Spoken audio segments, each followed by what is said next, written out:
A brutal armed robbery caught on camera in the 800 block of St. Louis Street in the French Quarter around 4:30 a.m. on Sunday was just one of 5 robberies the New Orleans Police Department investigated last weekend.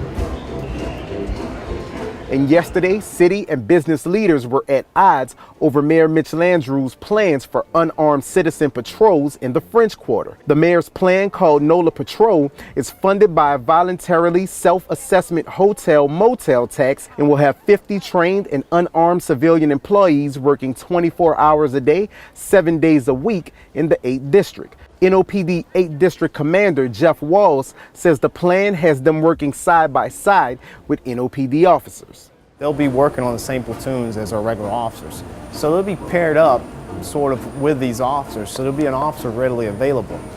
In the city council meeting yesterday, business owners wanted sworn officers dedicated to violent crime prevention instead of civilian patrols handling quality of life and zoning violations. New Orleans Private Patrol, Lieutenant Hayes speaking. Louis Gervich, the president of the New Orleans Private Patrol, has about 400 private and licensed security officers. 10% of those officers are contracted to patrol residential neighborhoods in Orleans Parish. He says across the country, in places like New York City's Times Square, unarmed patrols have proven to be effective. They are eyes and ears. They presumably can report quickly to the police, and that is a deterrent.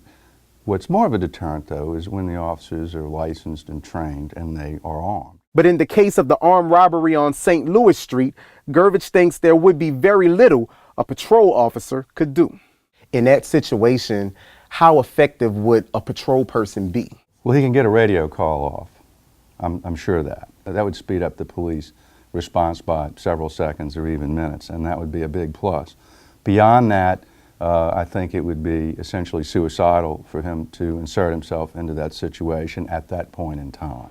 Commander Walls says the NOLA Patrol officers' main duties will free up NOPD officers for more serious incidents. The NOLA Patrol officers will handle foot patrols, traffic control, minor automobile accidents, and quality of life issues. Well, we're not looking for them to do any armed robbery type, get involved in anything like that. If they see an incident where a person acting, we want to get involved in that. Walls says 4 years ago, the 8th District had 160 officers. Now they're down to 100 officers. They are hoping NOLA Patrol will serve as a recruitment pipeline for those interested in a career with the NOPD, but don't meet the minimum entry requirements of being 20 years old with at least 60 college credits. It opens up a different pool of people that we weren't able to get in.